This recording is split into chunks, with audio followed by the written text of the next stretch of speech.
சற்று முன் கிடைக்கப்பெற்ற மிக முக்கியமான செய்தி ஒன்று வெளியாகியிருக்கு.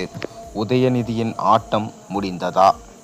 பிரதமர் மோடி தன்னால் தமிழ் படிக்க முடியாமல் போய்விட்டது என்று ரொம்ப ஃபீல் செய்து பேசியிருந்தார்.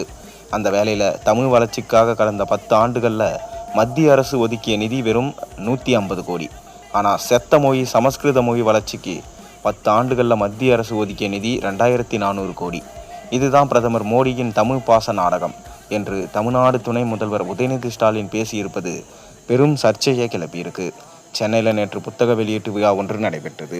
இந்த விழாவில் துணை முதல்வர் உதயநிதி ஸ்டாலின் பங்கேற்று பேசினார். அப்போது பிரதமர் மோடி தமிழ் மொழி மீது போலியான பாச நாடகத்தை போடுவதா குற்றம் சாட்டினார். அது மட்டுமின்றி சமஸ்கிருதத்தை செத்த மொழி என்று கூறியது விவாதத்தை கிளப்பியிருக்கு. இந்த விழாவில் துணை முதல்வர் உதயநிதி ஸ்டாலின் பேசியது பிரதமர் மோடி அவரால் தமிழ் படிக்க முடியாமல் போய்விட்டது என்று ரொம்ப ஃபீல் செஞ்சு பேசியிருந்தார்.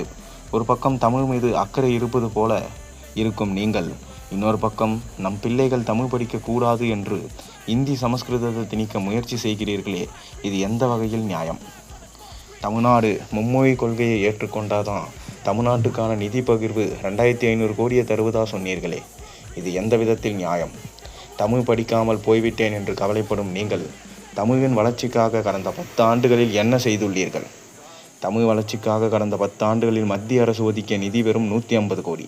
ஆனால் செத்த மொழி சமஸ்கிருத வளர்ச்சிக்கு 10 ஆண்டுகளில் மத்திய அரசு ஒதுக்கிய 2400 கோடி, தமிழ் வளர்ச்சிக்கு 150 கோடி, சமஸ்கிருத வளர்ச்சிக்கு 2400 கோடி. இதுதான் பிரதமர் மோடியின் தமிழ் பாசம் என தொடர்ந்து மோடியை அவமானப்படுத்தினார் ஸ்டாலின்.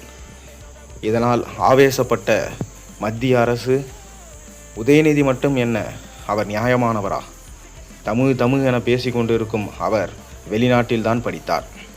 மேலும் அனைத்து கட்சி பொறுப்புகளிலும் அவரிடம்தான் கொடுக்கப்பட்டிருக்கு. தமிழ் வளர்ச்சிக்காக உதயநிதி மட்டும் என்ன செய்து விட்டார்? தமிழ்நாட்டை சீர்மைப்படுத்தி விட்டாரா? இல்லை பாதுகாப்பான மாநிலமாக மாற்றி விட்டாரா? ஒன்றும் இல்லை. பெண்களுக்கும் பாதுகாப்பு இல்லை, காவல்துறையினரும் கட்டுப்பாட்டில் வைத்து கொள்ள தவறிவிட்டார். இதுபோன்ற உதயநிதி தொடர்ந்து தமிழ்நாட்டில் தமிழையே அழிக்கும் செயலை தான் அவர் செய்து கொண்டிருக்கிறார்.